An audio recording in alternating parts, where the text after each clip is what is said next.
soirée est une soirée particulière. Premièrement parce que c'est la première fois que nous distribuons des trophées aux meilleurs EHPAD, aux meilleurs résidences-services, aux meilleurs groupes et aux meilleurs projets. Et deuxièmement parce que nous souhaitions montrer et prouver que le bashing que subit l'ensemble réseau des maisons de retraite n'était pas justifié et que tous les établissements ne se ressemblaient pas. C'est un travail collectif de l'ensemble du secteur, je crois aussi, parce que ce bashing rejaillit sur tout le monde. Je voudrais que, si j'avais qu'un message à faire passer, c'est que bien évidemment, nous tous, on continue à faire nos métiers avec cette passion et cet engagement. Et je suis sûr que le temps et la raison pourront enfin redonner les vérités essentielles. Merci. Une autre bonne nouvelle, donc la semaine prochaine, France 3 vient filmer pendant 2 jours dans notre établissement. Et les journalistes qui nous ont contactés nous ont dit qu'ils avaient pris le parti de montrer de belles choses qui se faisaient en EHPAD. Donc là, pour l'instant, le bashing concernant les EHPAD ne nous touche pas parce que nous ne sommes pas effectivement sur le même métier, nous sommes beaucoup moins nombreux. Il y a en France 7500 EHPAD, il y a à peu près 600 résidences-services seniors. On n'a pas les soins dans nos résidences. On travaille beaucoup avec les EHPAD également et on est extrêmement peiné de voir cet acharnement médiatique qui touche d'excellents professionnels parce que nous pensons qu'en France, le monde de l'EHPAD a beaucoup progressé ces dernières années. Clairement, dans un premier temps, le fait que le président de la République lui-même s'engage devant l'ensemble des Français à créer une loi dès 2019 pour améliorer la situation de l'aide aux personnes âgées, c'est un premier élément fort, pris par l'État. Et dont nous pouvons espérer qu'effectivement, il réponde à 2 choses par la création de cette prestation autonomie qui est attendue depuis 10-15 ans. C'est-à-dire, 1, augmenter le temps de professionnels auprès des personnes âgées à domicile et en établissement, et 2, agir sur le prix payé par les personnes âgées et leurs familles. Alors, les pistes de financement, c'est un choix de société. C'est aux Français de décider quelle peut être la piste ou quelles peuvent être les pistes de financement acceptables pour la société civile. Je vous rappelle qu'en 2011, quand Nicolas Sarkozy envisageait la création d'un cinquième risque, il avait saisi le Conseil économique, social et environnemental pour essayer de dégager une piste de financement. Le Conseil économique, social et environnemental avait réussi à dégager une piste de financement possible et qui avait été adoptée à l'unanimité, sauf quelques abstentions. Donc on voit bien que la société civile peut arriver à déterminer une piste de financement. Donc la question n'est pas tant celle du constat, puisque celui-ci il est tout à fait partagé depuis 10-15 ans, elle n'est pas celle des solutions non plus, puisqu'on les connaît à peu près toutes, elle n'est pas non plus celle du financement possible, elle est en définitive, tout simplement, celle de la priorité de l'État. Est-ce que l'État va considérer que l'aide à l'autonomie est un sujet suffisamment majeur pour notre société pour engager les investissements sociaux qu'il convient d'engager? Par cette cérémonie, ce que FDRS souhaite montrer, c'est l'autre face, c'est-à-dire le talent, la qualité, les innovations, l'imagination et les efforts qui sont faits par toutes les personnes qui, depuis des années, apportent à nos aînés de la vie à leur vie.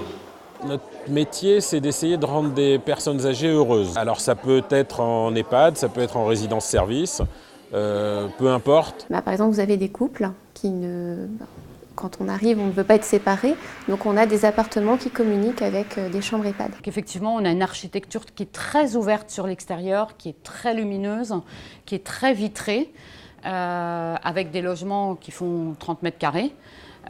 Et avec un projet d'accompagnement centré sur le résident. Ce que veut le résident est chez lui, il est à domicile, à l'intérieur d'un établissement. C'est vrai que c'est assez fort sur le groupe ABCD. Les résidents vivent chez eux.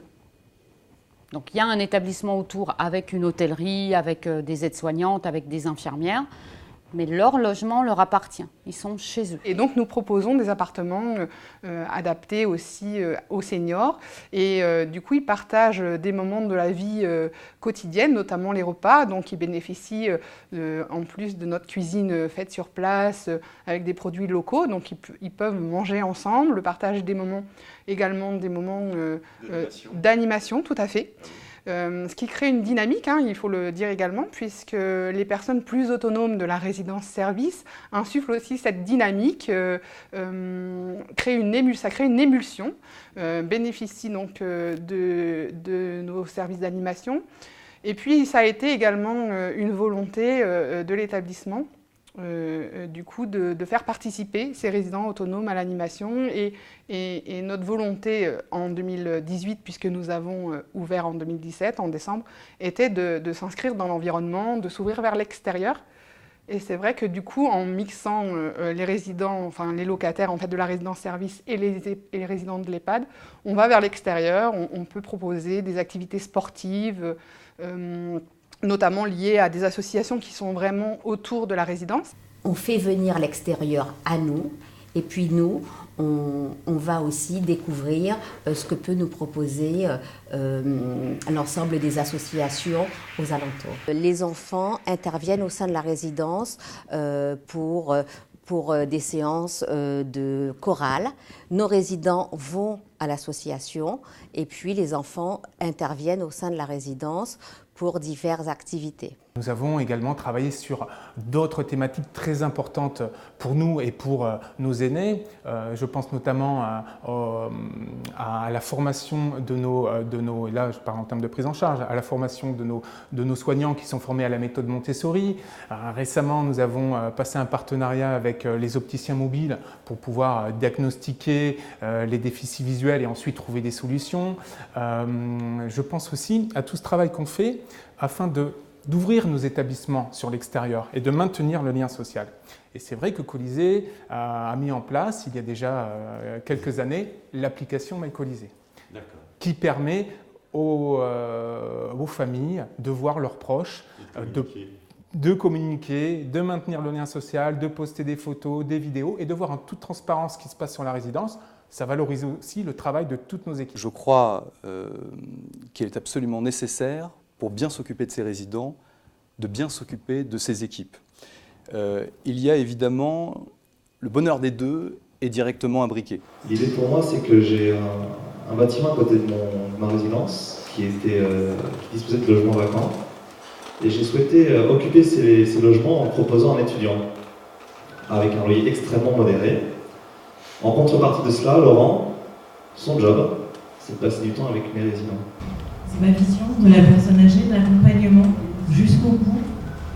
Nous sommes vivants et jusqu'au bout, nous pouvons les accompagner à faire des choses qui vont casser les codes et les faire sortir de la maison de retraite et préserver ce qu'ils sont depuis toujours et jusqu'au bout. C'est ma vision de l'accompagnement et c'est pour ça que j'ai voulu proposer quelque chose qui casse les codes, parce que je suis pratiquante de sort moi-même et je me suis dit, si ça me fait du bien à moi, pourquoi ça ne ferait pas du bien aux résidents dont je prends soin. Et c'est aussi une thérapie alternative. Ça procure de l'apaisement, ça procure de la relaxation. Et en ce sens, voilà, ça peut faire du bien aussi à nos résidents. Je peux simplement donner un exemple. Je suis en prise en charge qu'on a fait pour une dame qui était en fin de vie, qui avait beaucoup de douleurs. Elle avait le dose maximale de morphinique et elle était quand même dans la souffrance. Donc on m'a demandé de prendre en charge cette dame et je lui ai proposé la balnéothérapie qu'elle a acceptée. Et grâce à l'eau, elle a eu le corps plus léger évidemment, avec le pesanteur, le flottement. Et on a instauré un lien de confiance dans cet espace. Et cette dame a réussi à se détendre. Quand elle est sortie de l'eau, elle m'a simplement dit « je n'ai plus de douleur ». Donc ce jour-là, elle a passé le reste de la journée, l'après-midi et le soir, elle a pu dormir cette nuit-là sans douleur. Donc l'eau pour cette personne-là, ce jour-là, c'était antalgique et on s'était dit à ce moment-là qu'on on a gagné ce jour-là. Avant de vivre en maison de retraite, elle vivait dans une maison qui donnait sur un terrain d'entraînement du LM et elle les voyait s'envoler. Elle disait « Oh là là, qu'est-ce que ça serait chouette si un jour je pouvais monter dans un tel engin, quoi. » Pour elle, c'était un rêve, mais un rêve irréalisable, quoi. Et puis elle nous en a parlé. Et puis on s'est dit, ben ça, il faut qu'on le fasse, quoi. Et donc on lui a permis de faire son baptême de l'air en ULM. La reconnaissance fait oublier toute la fatigue qu'on peut avoir pour monter un projet. C'est tellement bien lorsqu'on voit les yeux des résidents qui brillent, parce qu'il y a l'événement, puis après il y a tout le souvenir qui reste là. Et puis quand on réalise un rêve chez une personne, ça déclenche quelque chose, et du coup ils ont envie de faire d'autres choses et de découvrir d'autres choses. Donc ce ne sont plus des gens qui sont là, qui attendent patiemment la mort, c'est des gens qui ont envie de faire de nouvelles choses, qui ont envie de vivre. Parce que pour nous, l'EHPAD, c'est un lieu de soins, c'est vrai, mais pour nous, on veut que ce soit avant tout un lieu de vie. Et établissement par établissement, nous avons tenu de cesse que de travailler dans le respect des engagements, le respect de nos missions et une qualité de prise en charge qui soit optimale, bien évidemment, et dans un cadre de vie qui soit chaleureux, confortable et digne d'une grande exigence hôtelière. On a aujourd'hui des agences de services à domicile. Ce secteur à domicile constitue un des maillons essentiels de la prise en charge et du parcours qu'on se doit d'offrir aux personnes en situation de fragilité et ensuite éventuellement en situation de dépendance. La complémentarité de nos métiers, elle est essentielle. Ce à quoi nous nous efforçons aujourd'hui, c'est de contribuer à la construction d'un véritable parcours coordonné qui puisse à la fois porter les compétences de l'EHPAD hors les murs, et puisqu'on en entend beaucoup parler, apporter de la compétence, de la qualité de vie, du maintien à domicile qualitatif dans le temps, et avec des structures d'établissement d'hébergement pour personnes âgées dépendantes qui continueront bien évidemment à assurer leur rôle à un moment donné où la vie ne peut plus permettre un maintien à domicile. Cet accueil dans nos établissements continuera à évoluer, on est très attaché à l'innovation, qu'elle soit dans les types de prise en charge non médicamenteuse, à l'innovation aujourd'hui technologique, parce qu'on ne peut plus faire sans, mais en gardant toujours au centre de nos préoccupations l'humain, le parcours de la personne âgée et bien évidemment la qualité de vie, qu'elle soit au domicile ou un jour en établissement. Les personnes âgées aujourd'hui, c'est les 68ards, c'est des baby-boomers, c'est des gens qui ont vu marcher le premier homme sur la Lune, ce sont des gens qui ont écouté les Rolling Stones et Led Zeppelin. C'est pour ça qu'on essaie de faire des lieux qui soient à la mesure de leurs attentes, qui soient chaleureux, qui soient bienveillants et surtout qui donnent le sourire et qui rendent heureux. Au fait, on n'a qu'une seule mission, c'est servir nos résidents. Et c'est une mission noble, il n'y a pas de sous-métier, c'est une mission noble, servir nos résidents. C'est vraiment essentiel pour nous. Et je demande à chacun de mes collaborateurs de ne voir que ça.